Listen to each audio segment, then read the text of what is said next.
Welcome back to the 1313 podcast, the most buff podcast in the Star Wars universe. Allegedly. I'm Jacob. I'm Jackson. I'm Tommy. Welcome back to all you Regs and to all you Shinies. Welcome to the podcast. This is the podcast. Please, before we begin, make sure that you are subscribed to the podcast.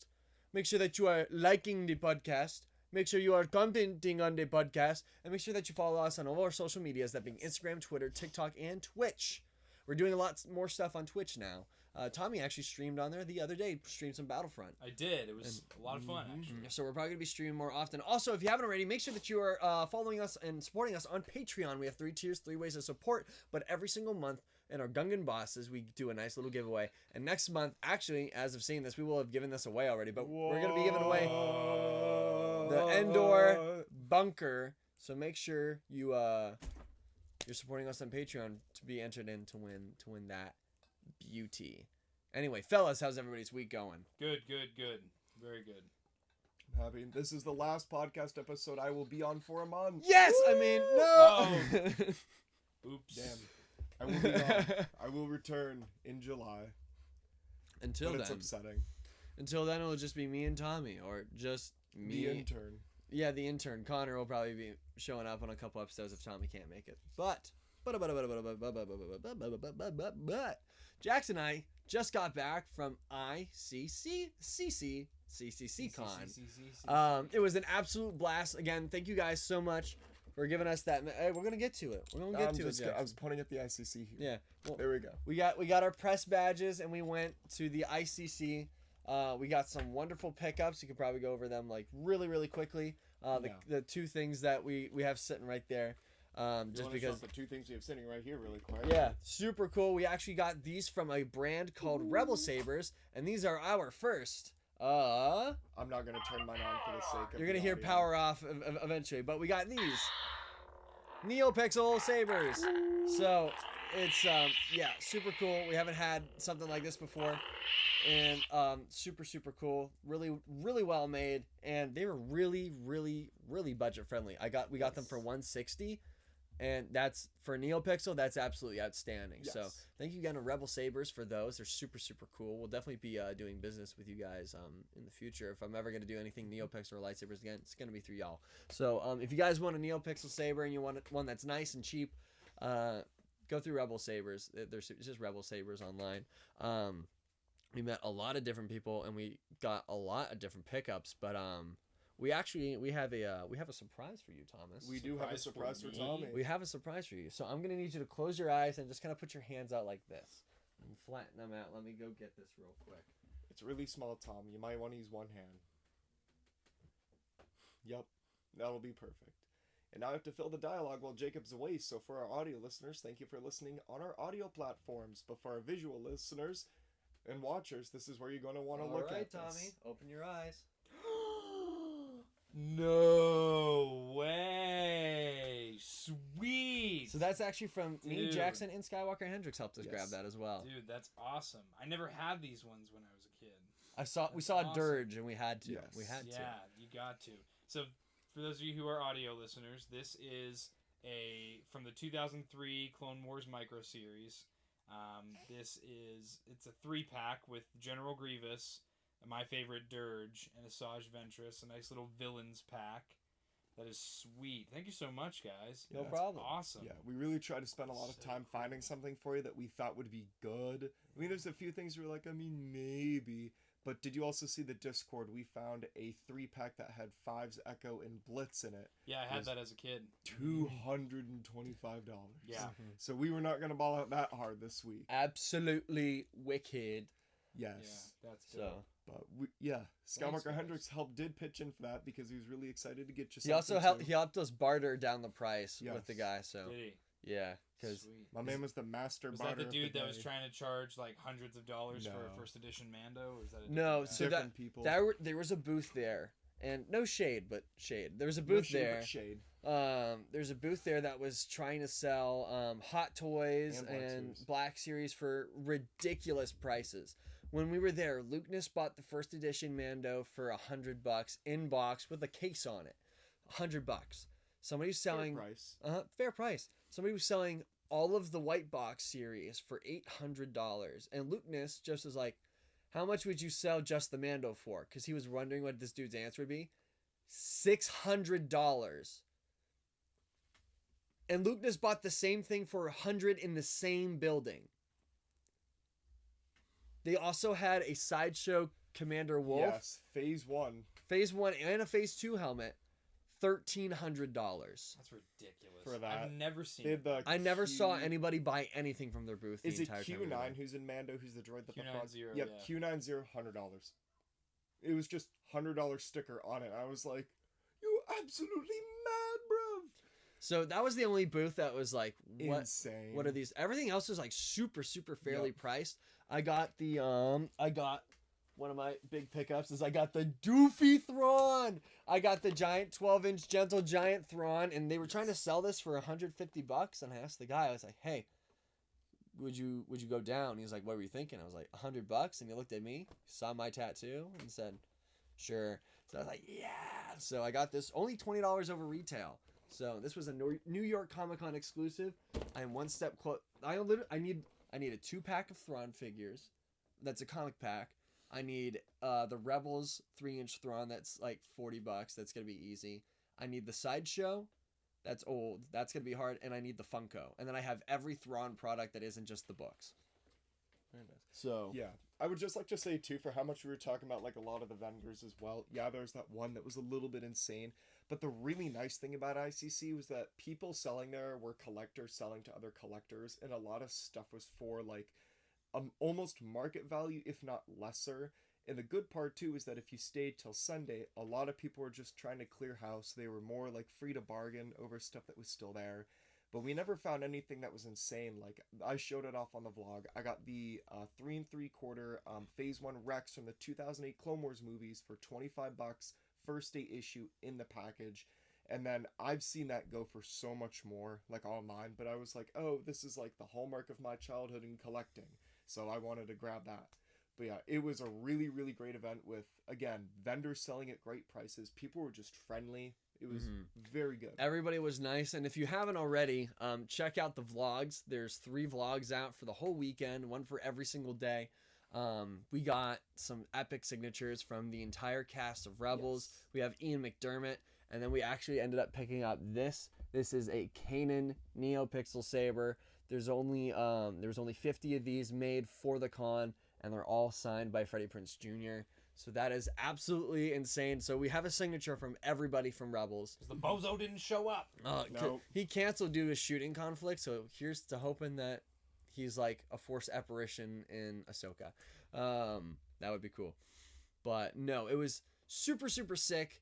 We got to meet out of the basement in person, Yes. which was really cool. They were a lot more animated in person than they are on camera. And they got to meet all the people that they wanted to. There's a couple instances where the guy that plays Gimli just walked up to Hybrid and I while we were getting food. So that was sick. At one point, I was just walking through the hall, and Mr. Daredevil himself, Charlie Cox, just walked past me on his way to the bathroom. I went, "Hey, Charlie," and he just goes, "Oh, what's up, man?" And I was like, it was such a good weekend. Hi, Kevin. That's exactly what it was Hi, like. I was Kevin. like, it's Daredevil right behind you. It was so cool. There's a couple more instances of us just hanging out, and then we see somebody, we're like, "It's the guy!" So no, absolutely crazy weekend.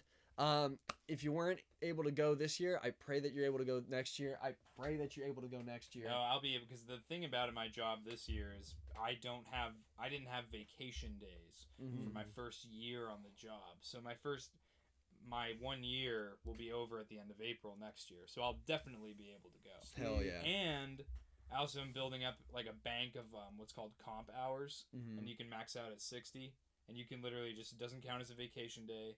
You use those hours and put it towards like days that you would normally work, and you comp out for the day. So you still get paid, but you don't have to be there. Okay, Nice. that's So nice. I'll be able to set it up real nice Heck next year. yeah. So in that case, Tommy will be there next year. Woohoo! But our next con appearance is going to be Erie Con. That's coming up end of August into September. It was August It's before like it's the weekend before the 16th. the second weekend of September. Yes, the Okay. second weekend of September. You're right. So Matt. yes, September we're gonna be there for show. Do we get the booth? Not No. yet. We have all the money for the booth. Yeah, we need to buy the booth though. So we are definitely going to be there. So make sure that you come and hang out with us there because we're gonna have a booth. We're setting up the Teaks trading post. It's gonna be great. Oh yeah. Make sure that you're there. I think Hunter Schultz said he has triple digits figures worth of figures to get rid of, and that's not selling figures in the triple digits. He just has more than 100 figures to sell at our booth. Mostly clone troopers. Just Mostly so you know. clone troopers. And so you won't want to miss it if you're here in Erie. And then just real quick, I did want to shout out some of the vendors that were the coolest at ICC. Starting off with, we had Enamel Empire. I've been following them for a very long time. They were the people that they gave me this patch for the con, as well as I bought the I have this pin of Anakin's cut open Darth Vader helmet and this Chimera. Super cool. They were awesome people. I've been following them for a long time, and they have fantastic artwork, so they were really cool. Then we also had Hyperspace Props. Check them out. They're online. They sold credits, so they had these metal Republic credits, Imperial credits. Yes, they got a lot. So they're super cool. You wouldn't think, it's a piece of metal, but it's an amazing piece of metal. The dude dressed up as Kanan, and he had blind contacts, so like you couldn't see his eyes or anything. And it was like really cool. And then the guy was like, "You're scary." His wife like right in the booth every day and did a different cosplay for every day. That's so cool. The last day they were so cool. Kanan and Hera. One of the days they were Junkers, and then the other day they were like aliens. I love it. So cool. And then there was Bad Ash Designs. Yes. They were the people that made the Grogu pins, so they were super cool. Awesome. And then finally, the last person I really want to shout out, other than Rebel Sabers, is Sci-Fi Diorama Guy.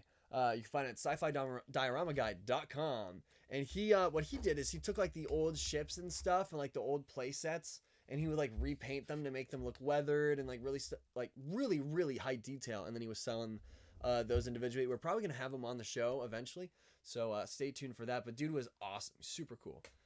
But yeah, ICC was an absolute blast. Again, to all those that were in charge of the press management team and the organizers and everything, thank you so much for having us out. Yes. This was a fantastic experience that will never be forgotten. Just being able to go in there and just like people see that you have a press badge, they'd be like, "Oh, you got a press badge? Come with me." And it's just, I felt so cool. It was like we had a badge of honor. It was so nice. And it was so cool. I know I sound like a broken record to these guys, but I want it to be on the air. For like people like me and my dad who really wanted to go to this con but just couldn't. This was super special for us that Jackson and Jacob were able to get these vlogs out each morning. So Friday they had a vlog out, Saturday for Friday. They had a vlog out Sunday for Saturday, and it was awesome just to be able to wake up and be able to feel like I'm a part of it as a viewer. It was very unique, and it was much better than the generic just I wait till I get home from the con and I put out the vlog. And I know that Jacob was up till the wee hours of the morning putting the vlogs together. And to take the time out of your fun weekend to do that was awesome. That was super cool for us that couldn't go to the con. So I'm glad you enjoyed it, and Yes. it's very apparent that you guys are enjoying it too, because those videos are some of the highest performing we've had in a minute. a long time. Everybody asked for more vlogs, and we delivered. The first one has over 200 views or something right now, something crazy. As a recording, we're 2 subs away from 900. Yeah, 241 insane. for day 1, 172 for day 2, 115 for day 3. So consistent over triple digits for views. That's pretty Considering sick. you have 115 on the last one and there's no hashtags on that video. There's no hashtags on any of them. I don't think. The first 2. Why? Oh. The first couple days did. And the third one doesn't. The fact that it still has over 100 views is really good. So yeah. Probably for ErieCon, I might do 3 vlogs for 3 separate days. I don't know, dude. We're gonna be a lot That- busier. that's the problem. that's a different That that's is a the problem. that's a whole different beast. But then again, how long was the ErieCon video? Like almost an hour. It was almost an hour. We have, Probably. and not including this, for ICC, we had a total of 55 minutes of content that came out across those 3 days. You also weren't in school for ICC. You're gonna be in school for ErieCon. ErieCon. That's not going to be fun. So we'll just make Jackson do it. It also goes on Friday, right? Huh? It's Yeah. also, Friday, I'll just Saturday, take the Sunday. day off. That's probably what I'm gonna have to end up doing. Actually, by then I will be able to. I'll be done with my training phase, so I will be able to use comp hours to. That'll be get good. off Nice. those days, yeah. So you will be there. Woo! Yay! I was so nervous that some horrible storm would happen where Jax would have to do something for ROTC, and then you'd have to work, and it'd just be me. If anything, though, on Friday that week, I might have a lab. And that's like a might. And if anything, I can just stay till the con till I need to go changing uniform. That's really okay because Saturday is the big day. Exactly. And for anybody wondering about this.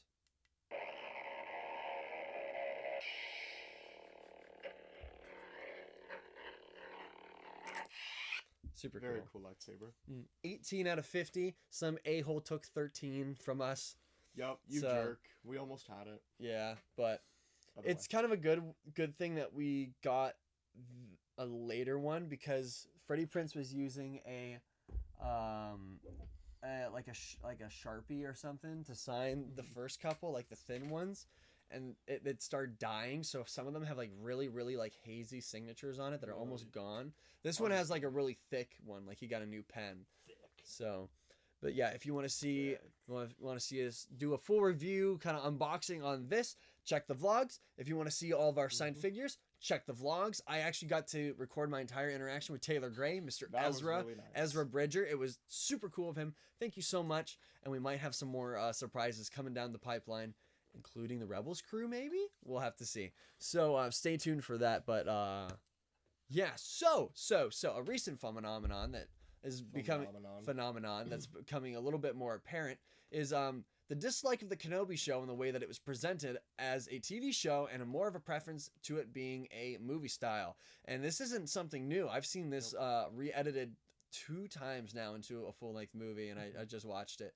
But now there's another guy doing one, but he's doing like reshoots and VFX for it. So we're going to be doing a micro discussion on thoughts and opinions on the Kenobi show and how it's being reformatted. Yeah, just because this is something that I saw popping up on TikTok a bit more and some of the other social medias relating to Star Wars content, so I felt like it'd be important to give our takes. Like I said, this isn't the first time it's been done before, and it had always kind of been discussed a little bit around with, like, should Kenobi stay an episodic series, or should it have been a movie with the way that it was done? So we're here to kind of discuss today, like Jacob said, like our thoughts on that. So what do you think? What do you guys think I mean, specifically? If you watch the show, you know pretty clearly how Jacob and I feel on the Kenobi thing. I am of the opinion that Kenobi, I like the series idea, but I think that should stay with multi-season shows. I think that if you're going to do a series, while it does offer more time to develop characters and stuff, I feel like Kenobi missed the ball when it came to it, because we had all the stuff with a lot of, in the beginning of the series, a lot of the Reva stuff feels really rushed, and I feel like it was just thrown in there because they made it a micro series, and that's what gets me with it is there are things in the show, even though it's a longer show, that still feel rushed because they were trying to throw in so many extra things. There's stuff that's in there that I'll be surprised if it ever pops up in Star Wars again, like the path. Jacob and I looking at each other. We just threw in a Quinlan Voss reference out of nowhere, you know, like just little things that, like, I feel like it should connect somewhere else. But Tommy doesn't play Jedi Survivor. I don't think that's a spoiler. The path is in Jedi Survivor. Is it really? Yeah. Uh-huh. Okay, I'll have They to- talk about the path a lot more. Well, okay. you see the path. But it's I think though Jedi Survivor story was being written while Kenobi was in production. That's why there's a tie between the two a little bit. But no, I fully agree. There's a lot of ideas that were presented in Kenobi that they just didn't feel fledged out. Everything felt like a little rushed, and even when it felt like it was rushed, but it also felt like there was fluff at the same time. Yeah, I agree. And this isn't to say that we dislike the show. This show is the entire reason why now I'm like, okay, favorite character is Anakin X Darth Vader because now I see them as the same person. Beforehand, I had no bridge between Anakin and Darth Vader being the same character. It was just like one acts like this, one acts like this. I know they're the same person. They don't feel the same. This was the bridge that tied them between each other, which I really appreciated. And I don't dislike the show on the fact that lots of people are like, it was advertised to be Obi-Wan and Vader, and it wasn't Obi-Wan and Vader. Because I feel like if every episode was Obi-Wan fights Vader, it would get really old really fast. Yeah. The same would be if Vader and Obi-Wan fought on Tatooine. That wouldn't have made sense because then Vader knows where Luke Skywalker is. Yeah. So I like. So you think it should stay a show for both of you? No, I definitely think it would. I think it would because it was written as a movie and then converted to a TV show. So that's where it fell apart in my opinion. And there was pitches saying that initially Commander Cody was going to be in the movie. Rumor. No, that was a thing, but then Cody was in Bad Batch, so they were like. But Cody deserts in Bad Batch and he leaves, so it's not.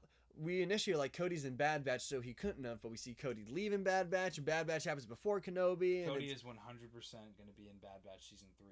I think we're going to see his fate in season 3. Yeah, probably. That's why he's not with Wolf and Gregor. Yeah, the final season. We also of the Bad have been Batch. saying that Cody would appear and or die every time we shot the podcast for a new season. We'd be like, season 1 is literally going to end. They're going to go to Camino, and Cody is going to die. Fella didn't die. Hey, Season 2. Cody and Crosshair are literally about we to die this season. No doubt. We didn't know about Cody being in season 1. We were just kind of like, where is he? Yeah, it was more speculative. Yeah. Now, that's the thing is a big thing with the Kenobi show is the whole Reva thing. I was a huge Reva defender when the show was coming out, and I like her character. I am a Moses Ingram defender. Yes. When you show me Reva's character on paper, I'm like, this is awesome. A youngling that was at the temple during Order 66 falls to the dark side because she almost died at the hands of Darth Vader in the temple. Like, that's awesome. And like on paper, like the fact that she's secretly trying to kill Vader, like that's cool. The way they executed it in the show is what I have a problem with. That, and I think they leaned a little too hard into Moses Ingram playing basically all the shortcomings of Anakin Skywalker in the Attack of the Clones era. They're basically the same character. Impulsive, immature, loud, angsty, and it's just like, it's a little too on the nose for me. I think her performance was fine for the most part. There's just like one like where is she? That was like it's a little silly. But I'm not. Although I am a film major, as of now, I am no director. I am no writer. I have no way to be like, you should have done this better, because I couldn't have done it better. Unless you're Daniel Ponce or whoever it was. Some guy in the comments of our of my short film was saying that the lightsabers were in my video were just as good as the ones in Kenobi, and that it was David sad. Edge. David Edge. Maybe Edge. I still have no clue if that was a compliment or a diss. No, that was a compliment. It was phrased so weirdly. I was like, I can't tell if I'm being complimented or insulted. It was a compliment to you. It was a diss to Kenobi. I was just kind of like, yeah. Thanks? Question mark. I was like, this is why I wanted to pick this topic today, because I disagree with both of you. I think the show 100% should have just stayed a micro series how it was. It should have. Why are you looking at blood? Does that say Bloodline? I opened up our YouTube, and oh, this is what dude, showed you up. should are see you looking at our that? Instagram. This was an ad I got on our Instagram. For context, it's pictures of fursuits on AliExpress. That is what we're getting on our Instagram, and that's what we're guess getting. we have What is going furries on? on our Instagram? What is happening? So funny. Someone had to have like accidentally liked or watched something for these to pop up, and the fact Relating that to it's furries. on multiple devices too. And it was on Instagram, and this is terrible. It's because of the FNAF stuff. It's gotta be. FNAF. It's gotta be. That's what it It's is. It's the gotta be. FNAF stuff. Oh, They're like, man. oh, these guys like furries. No. Shout out to. I can't wait to see the FNAF movie. Me too. FNAF. Dude, the posse rolling up to see that movie is going to be immense, because we're going to go see it opening night, and all of my friends at college want to go see it opening night. So it's literally going to be like an entire row of us just going, yeah, the entire time. We should do a FNAF episode afterwards. FNAF special. FNAF special where we discuss the movie. That I'm down. We should record it in Chuck E. Cheese. I am like 100% down. Like, it's not even funny how down I am for that. Who's your favorite animatronic? Don't you need to pay to get in? Yes. Depends on the game. I can't probably give you an all-time favorite. All time. Do you have an all-time favorite animatronic? Maybe Freddy. Springtrap. I was a big Bonnie guy from the first game. Bonnie was the coolest because Bonnie would take off his mask in some of the when you pull up the camera. The relation to Star Wars. The Kenobi. But The it's just Kenobi Darth can take Vader, a backseat. Darth Vader could be in Five Nights at Freddy's. Darth Vader is an animatronic. Darth Vader Dude, is- Five Darth Nights at Vader is Freddy's in Springtrap. Fortnite. Darth Vader's Springtrap. Put Darth that- Vader. That's why I Darth like. Vader versus Wait. Springtrap in Write that Fortnite. down. Write that down so then we can make a claim on Epic Games and say they stole our idea when they make Five Nights at Freddy's in October. They would totally do that It's too. gonna happen. That would be so It's funny. gonna- Dude, I saw this leaked image. Apparently, there's gonna be a promotional like Pizza Hut and Five Nights at Freddy's. Like they're gonna have like a Five Nights at Freddy's pizza. And I hate Pizza Hut, but I'm gonna have to get it. Just like I need to get into the Spider-Verse burger. Might have to do it. Is that what we're getting? Should we do a The food red review? burger? Are we getting red burgers after this and doing a food review? Ooh, that sounds better than Sheets, to be honest. Okay, whoa. Hold up. Let's get the red burger and go to Sheets and get stuff with it. Okay, I'm Jackson, down. why 'Cause do I'm you a- think Okay, Kenobi yeah. should have been a show? I think Kenobi. I feel like there is so much that is handled in Kenobi, like the Poorly. whole perspective of Riva, the path, and all these other big major ideas that I feel like if we had gotten a movie of Kenobi, that we would have almost been cheated, just because it would have just shown us these very quick things of like, oh, this exists. Oh, here's this youngling who wanted to kill Vader when she was in the temple during Order 66. And here's Luke and Leia and what they've been doing the entire time. And I feel like making it that episodic series then and drawing out the plot, although there are instances that we can all mutually agree with that we did not enjoy of it being so stretched out, I feel that by at least stretching it out, it gave us more lore.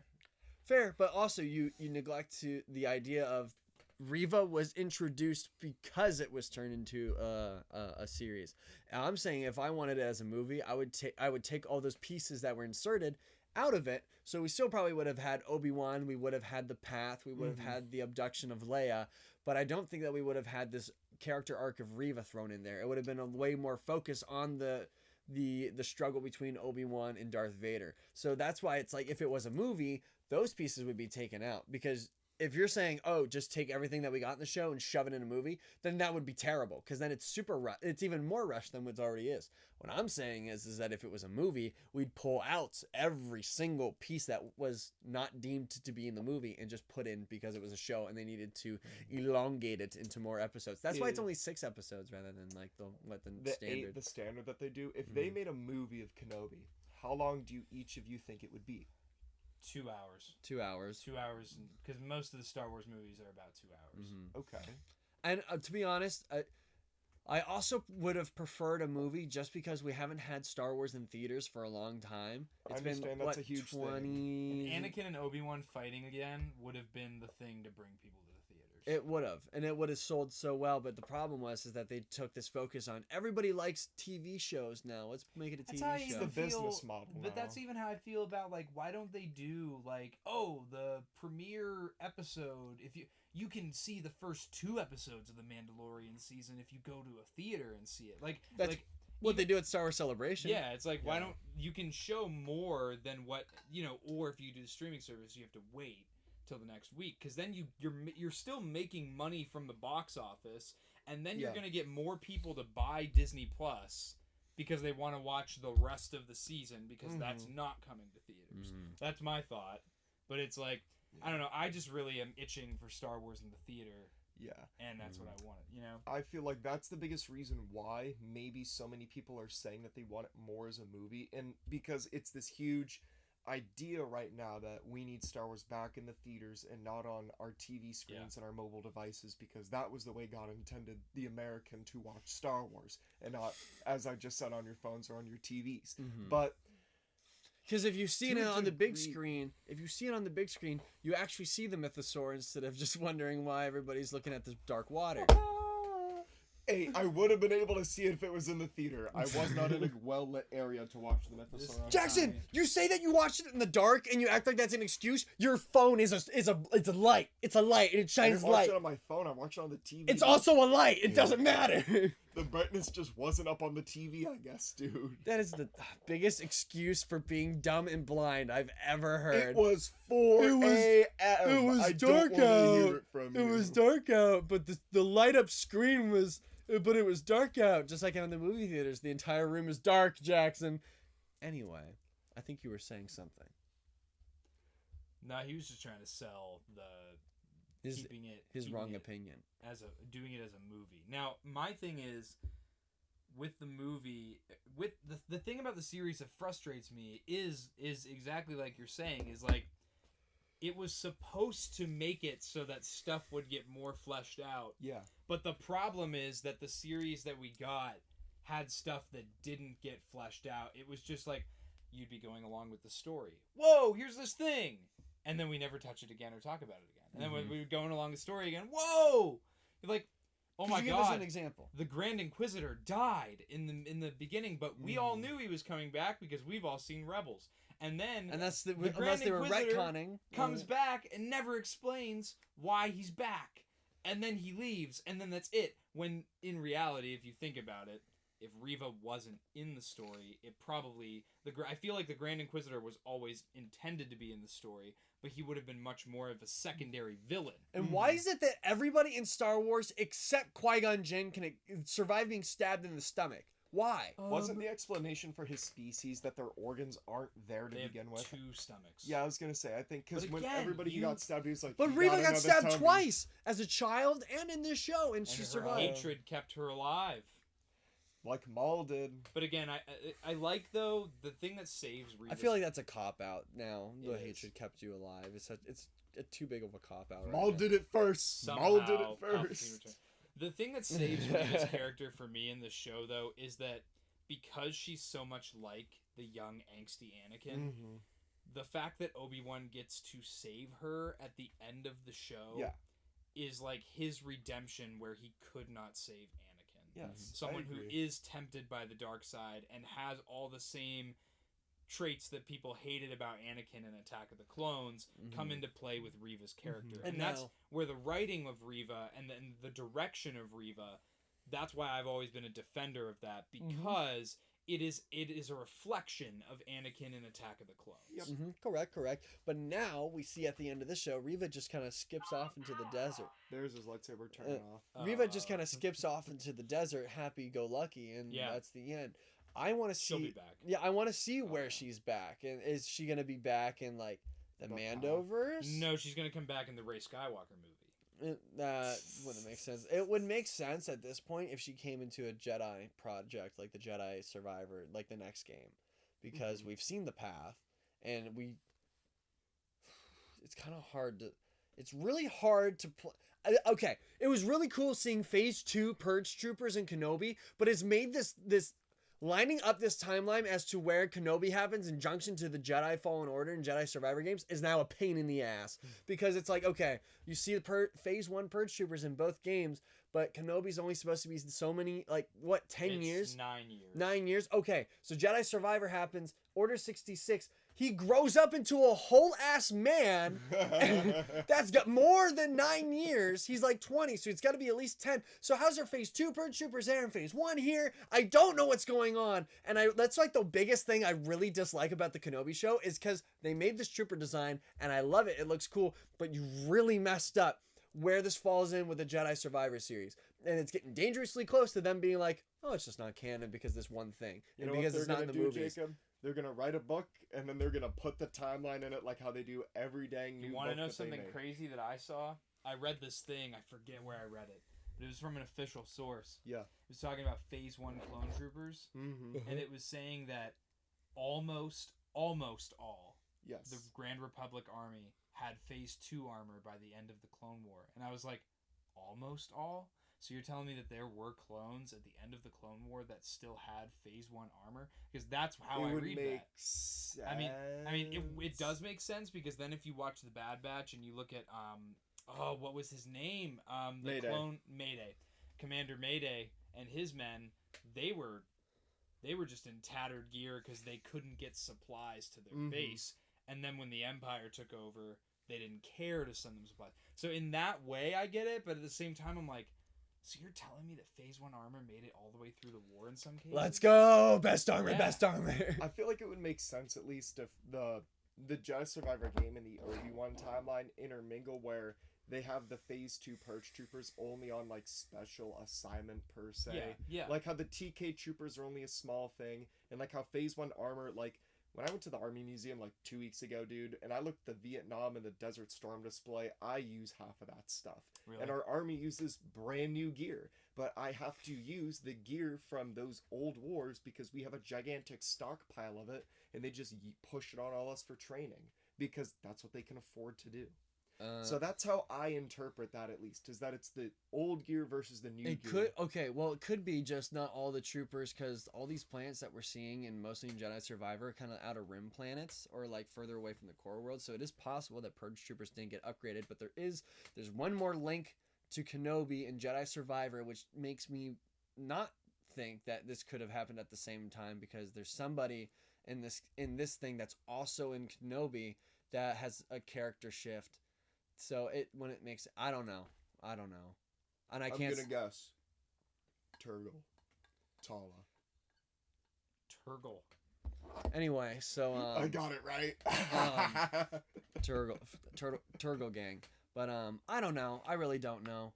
I want to see this cleared up, because if they make Jedi Survivor 3, there has to be Phase 2 Purge Trooper armor in it. There has to be, for it to make sense, because then it just doesn't. And I can't wait for that game to. Can it come out already, please? I've waited like a month and a half since the last game. When's the next one coming out? Please, you gotta play Jedi Survivor, please. As soon as I buy an Xbox. Please buy There's a used one at one of our GameStops for $460, and it's just sitting there. Not and bad. I'm like, Take it. it's waiting for me. That's what I did. It's waiting for me. Yeah. But I thought this discussion was nice, at least, because I knew I would differ from what you guys had to say, because I knew you were both gonna be like, it should have been a movie. Well, and that's why I suggested the topic. Bottom line, I think. Obviously, I'm never gonna complain about what we got. No, Oh yeah. although there were problems with it, and there's like things in it that don't make sense, or like just make it like not my number. I bought this pin from the show because I liked the show a lot, and I liked what they did with Darth Vader and Anakin's character in that show, and I like how they portrayed Obi-Wan in that show. I think they did a better job at portraying Obi-Wan in the way that Luke Skywalker is portrayed in Episode 8, with this high and mighty character that can do no wrong, infallible character at their absolute lowest point, and how they bring themselves back up to stardom. How come ain't nobody get mad at that? But people got mad at The Last Jedi. You know what? I think the difference is because It's old heads versus 20-year-olds. I think that, but I also think it was Luke Skywalker's character had 40 years to marinate on the fact that he's like infallibly good, and it also doesn't help in all of these OT books that I'm reading. Luke is like overtly optimistic and infallibly good. Like he's also like Star Killer level powerful. So it's like Kill Luke Skywalker. There's just there. I think something that lots of the sequels all have. They all have this kind of syndrome, especially Episode 8. That if you start watching Episode 8 without watching the trailers for Episode 8 and understanding what was not 8, 9, and going into Episode 9 and just out of nowhere Palpatine's like back, it's a little jarring. It's just kind of like, huh? Dude, that's what gets me. It must have been the same writing team that worked on the sequels that worked on Obi-Wan Kenobi, because like it's that same thing. You're going along this storyline and everything seems really cool, and then bam, like something big happens and they don't explain it, and then it's just like, wow, this is crazy thing, and then you just keep going on through the story. Can we get an example? Like somehow Palpatine returned. Ah, yes, dark Sith magic. Bam, and then we don't talk about it anymore. We just keep on going with our day. Or like, bam, Sith Wayfinders are on Mustafar. What? Okay, that's a thing, and then we just keep on going. We never talk about it again. How about connected to Kenobi? Connected to Kenobi? Yeah, because you were saying that. Oh yeah, it was Kenobi like too. It's the same thing though. Like I'm talking Boom, like the path. oh Then we the keep path, on going and we with keep our on going. lives. It's like, oh, Quinlan Voss and he was here. Okay, and then we just keep on going, and then it's like there's another thing that happens where it's like, oh my god, the Grand Inquisitor's back. He's not dead, and he doesn't explain why. And then we just keep going on with the story and keep doing I feel like the Grand Inquisitor is a good indication of that. I think the Quinlan Voss is... Well, doesn't he die in Dark Disciple? No, Asajj Ventress dies Okay, in Dark Disciple. so... Spoiler alert. I didn't read the book. I think the Quinlan Voss, it isn't like a big bam thing, because unless you watch the Clone Wars, then you don't know who he is. Right. It's like a throwaway name. Quinlan was here, and I'm like... Yeah, that's like, I feel like that's a thing that just kind of like keeps getting... It did the golden Freddy face. How's the path having all these having all these Jedi just running through it, and Cal Kestis is like oblivious to all of it. All of it. He just discovered the path. Sierra's been working on it. Oh, well, she not... Well... They should know. They're like they're the ones that are like it's not the like hub the of it. Silk Road where there's one road back and forth. There's probably branches. But you think of that the they would path. know about it? Also, shout out to Cal Kestis saying Jedi survivors in the game. I know, and I went.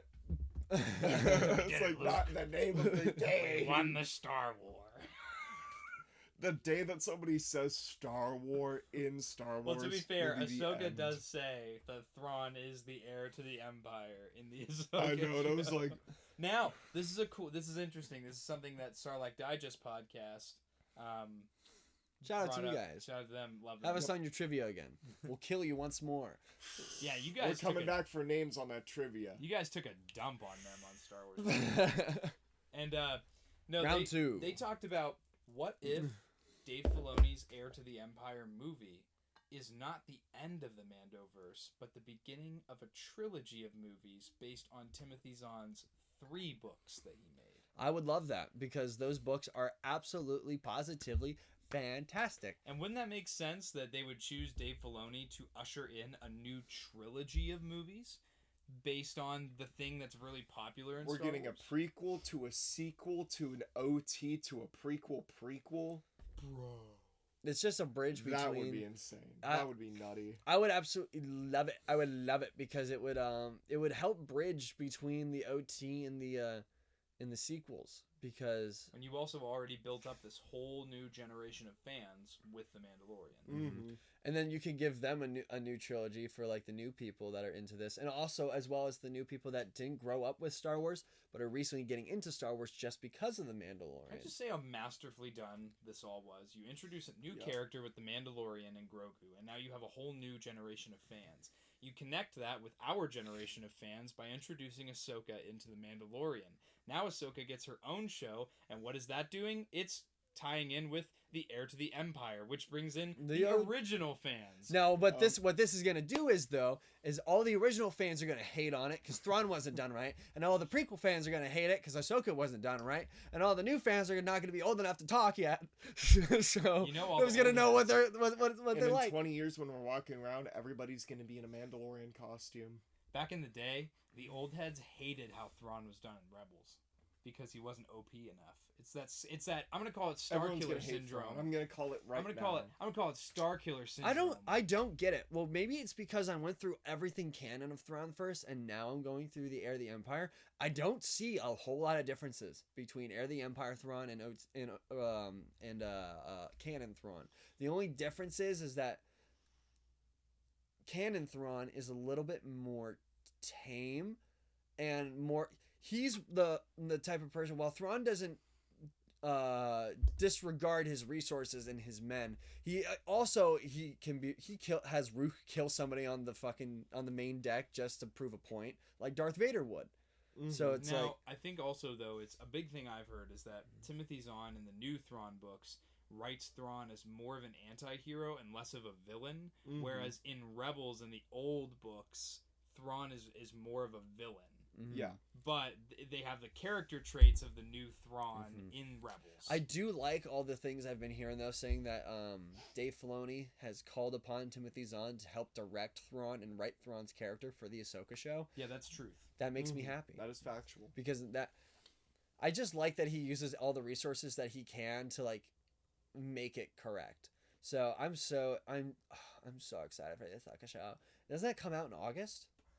August, yeah. Yep. It's like 2 So months. it'll be coming out during ErieCon. Yeah, Oh. it'll almost be over when ErieCon's Dude, watch going. me cosplay Thrawn at ErieCon. That would be Paint cool. your face blue. Watch me just bathe in blue paint, show up. Shout out to the blue people at ICCC. Yeah. It was so funny. There was this one Thrawn that was wearing sunglasses. Yeah. Dude. I was like, can I take a picture? He's like, yeah, man. And he just kept the sunglasses on. I was like, whoa, this is Thrawn right here. He was funny. Mm-hmm. Grand Admiral Braun. Grand Admiral Bro. Anyway, I think that's about all. That's good. for That's good today. podcast. That's Mhm. all for you. I hope you guys enjoyed today's episode, and if you went to ICC, I hope you enjoyed the con. If you didn't make it to ICC, I hope you enjoyed the vlogs. If you haven't seen the vlogs yet, please go watch the vlogs. I stayed up till 2 a.m. every night editing all of them and making the thumbnail and making sure that they went up on time, just so you guys could watch it and watch along to the con. Also, if you haven't already, support us on Patreon. I'm going to be giving this away. Whoa. As a You're recording- Gungan boss. As of recording this, we're giving this away tomorrow. So make sure that you are in the Patreon so you can win whatever comes out next month. We'll have to figure out what that's going to be. But thank you guys so much for watching this episode. Subscribe, comment, like, tell your goldfish about it, tell your grandma about it. We're getting really close to that 1,000 sub mark. We're 2 away from 900. And once we hit that 1,000, we're probably going to have something really, really special planned for all of you. So please, Many much giveaways. please stay tuned to the channel. Please tell everybody about the channel. We really appreciate it. Subscribe, follow all of our social medias, link down below. Stay tuned on Twitch because we're going to be hitting that up more often. Thank you guys for watching this. See you guys next week. Goodbye, I'll see everyone. you in July.